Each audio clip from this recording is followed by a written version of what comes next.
congratulations. This movie was, I mean, I thought it was terrific. I'm a huge fan of movies like this, a lot of wonderful aspects of it. So, congratulations. Thank you so much. It's been described as an ambient slasher. And I was curious how you felt about, a description like that, if you agreed with it, if you had certain thoughts about it. I mean, I think describing it more as an ambient slasher than an ambient slasher is probably more fitting. It's a bit of a sleeping pill. But I think it's yeah, I don't take any offense to it. I think it's definitely a vibe movie as much as it is like as pretty graphic, unsettling kills in it. So much of it is tone and vibe that yeah, anybody wants to call it an ambient slasher, that's very fitting to me. For sure. Yeah. And I've read about this movie in addition to seeing it. I saw the Variety interview with the comparisons to the Gus Van Sant Death Trilogy, Terrence Malick's work, which I'm also very familiar with. And those are very interesting comparisons. Terrence Malick in particular. I was curious with a comparison like that. His movies are also very spiritual. So I was curious, do you think a comparison like that is more just an aesthetic thing, or do you see a lot of sort of spiritual sort of undertones in your movie as well? Uh, I definitely do.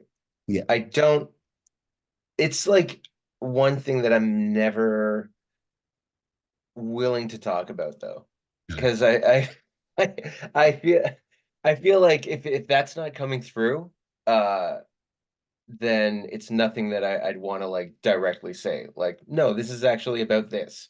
Um, I just think it's your job as a filmmaker. Like that's what you're supposed to do is be able to communicate that. So there are like I have read some reactions to it where I'm like, okay, that's dead on. That's exactly what I was going for. Um, but yeah, I don't feel like it's my place to say what this movie is not. Yeah, and I don't think you need to. Always love to hear behind the scenes the thoughts. So just giving you a platform to do that, of course. But I don't think you need to. I could go on all day about this movie. I think I think you definitely did your job. I'm not just saying that. And and yeah, like I said, that yeah, it sounds like you've read what the critics have said thus far.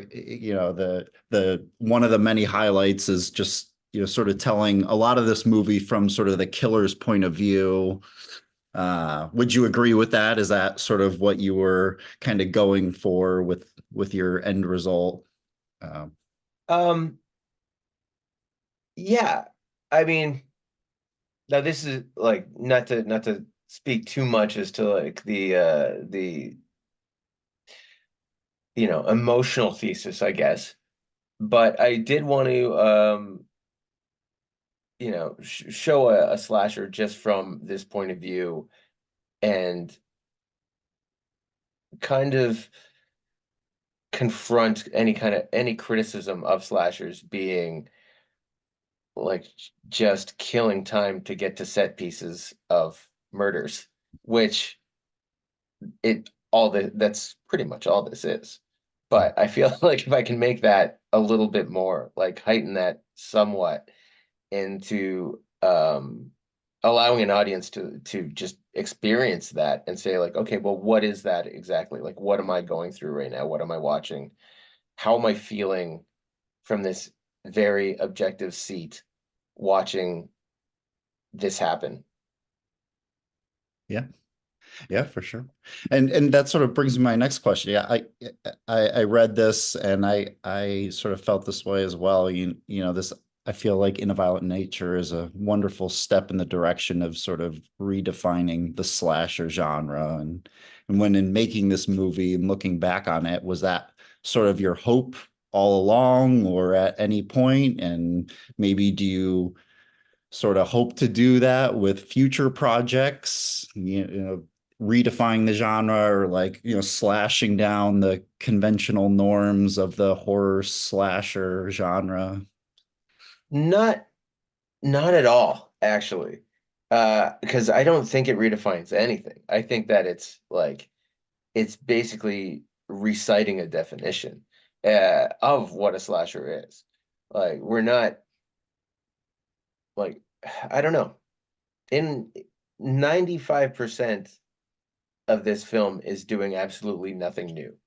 And it's just that 5% that makes it different.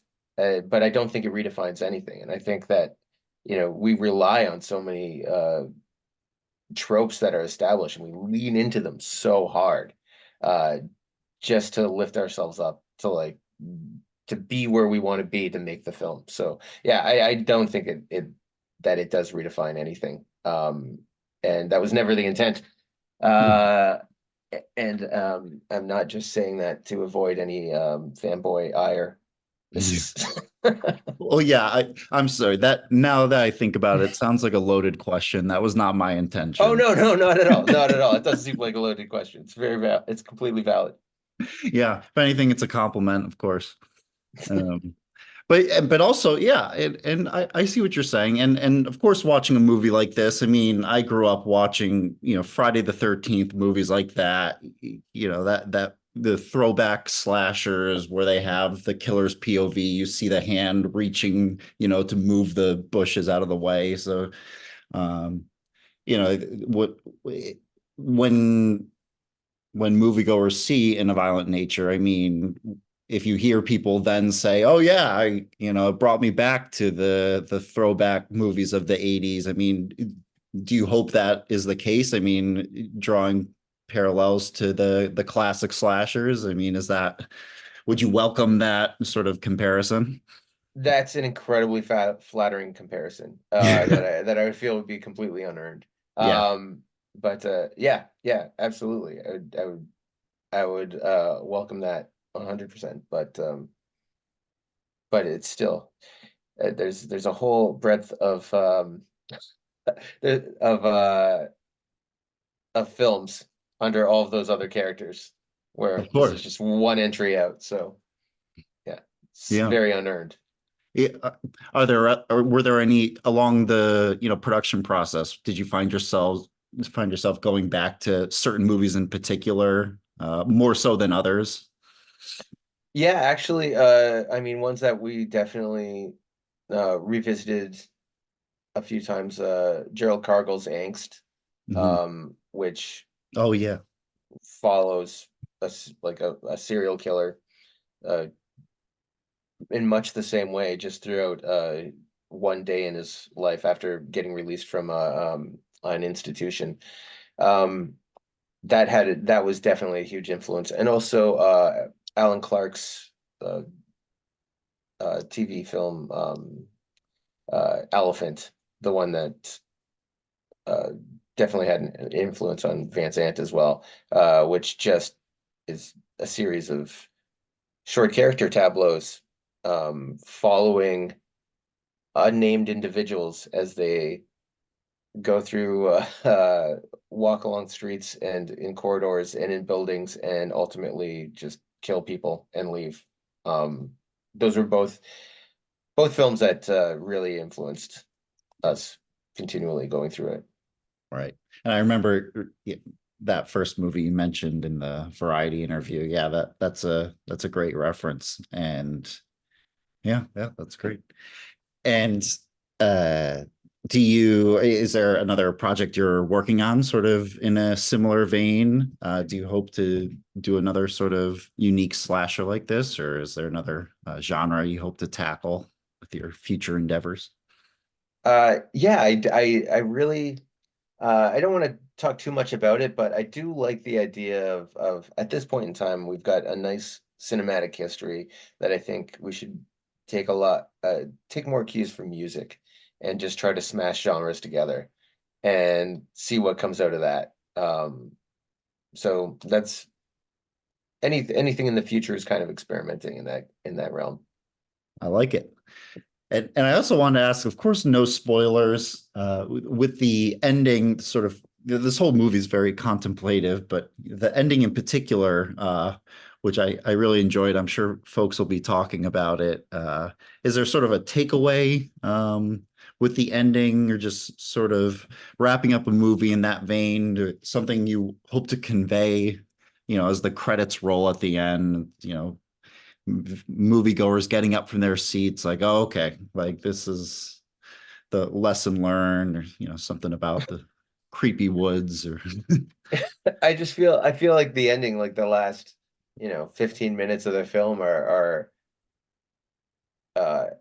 if the movie's about anything, it's in those 15 minutes. right. That's just how I feel about it. Yeah, yeah, yeah. It's cool. And even just like little details, like, mentioned the killer's POV, but also there was a nice little break from that, the campfire scene where the camera's kind of circling them. It sort of reminded me of that first scene in Jaws, kind of, sitting around the campfire. It was that character. I was like, almost sounds like a New England accent or something. I'm from New England, so it sort of brought me back. Yeah, yeah. Yeah, No, yeah, yeah, it's real England. It's yeah. it's Okay, yeah. Yeah, yeah. He's from the UK. okay. That but was living in Canada at the time. Yeah. And a lot of his accent had dropped, and then after COVID had to go back. And so he got a lot of his accent back for the performance, and we were like, "Oh, you're a completely different person now." But anyway, yeah. Yeah, and he's like telling the tale of the mythology and all that, and I was curious. You're the writer in addition to directing this. I mean, I was curious how you went about putting this unique tale together about, with the locket and everything.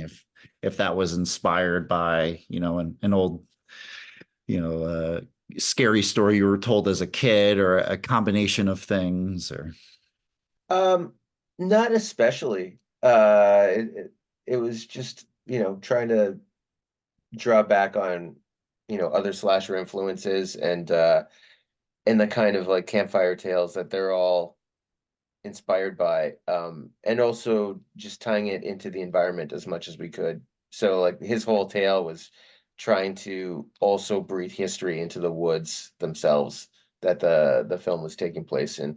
But I love like the campfire tale aspect of any film. Whenever characters are telling a story, to other characters, like even in Jaws, it just takes somehow, I don't know what the magic trick is, but when a character in the film is telling another character a story and we don't see the flashback yeah, of that happening, it's there's a legitimacy to it that yeah, I don't understand, where it's like, oh no, but this is real. Although in Jaws it was real, yeah, but but you're like, oh, this is a real story we're hearing. yeah, Um, and I have no idea why that is, but it's something I really enjoy, like the yeah. story within the story. Yeah, I like that. Did you ever watch the show The Leftovers on HBO? Yes, love the Remember leftovers. the finale? Remember Nora's like telling how she like Yeah. went into the other, and they don't show any of it. You just have to take her word for it that that all happened. So it's I know, and it's so beautiful. That's yeah, that yeah. tears, so many tears that show. I But know.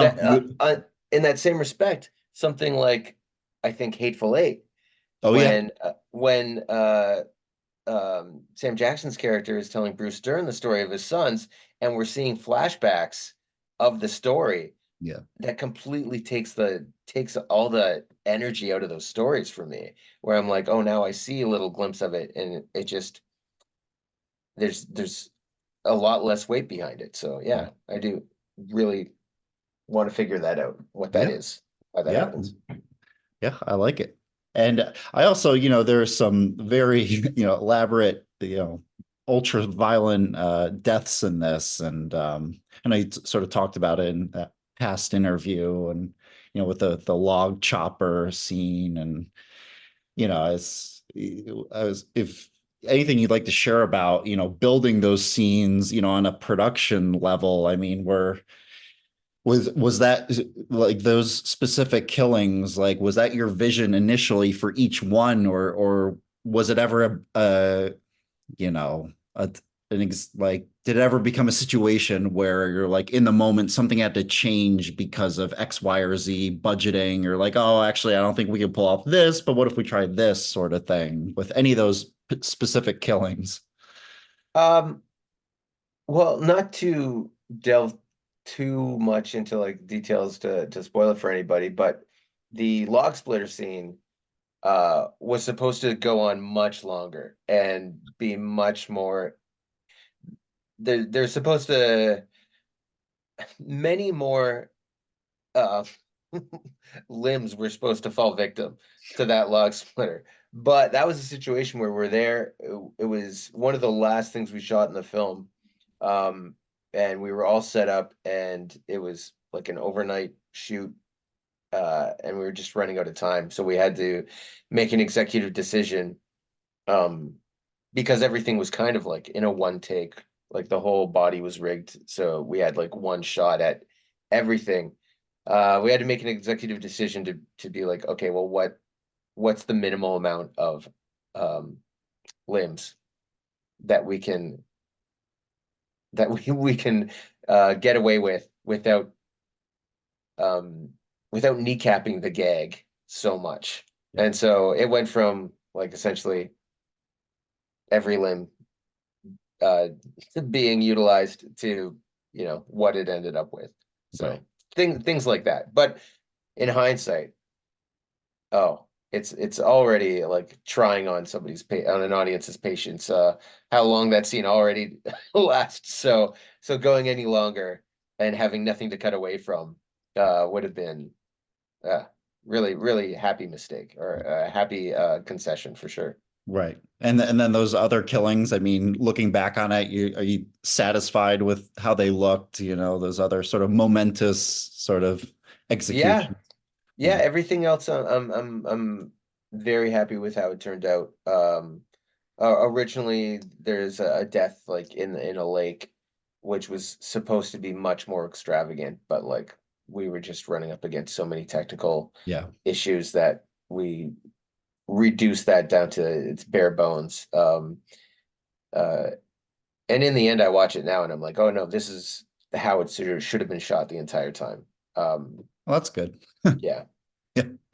Well, cool. Well, great. Well, thank you, Chris. That's all the time I have. I appreciate you taking the time to chat with me. I'm so excited for everyone else to see this movie, and yeah, it was wonderful to meet you virtually. great. Well, thanks so much, Will. Really appreciate the questions. Of course, yeah. I hope we can do this on the next one, and good luck with everything. Thanks so much. Thanks.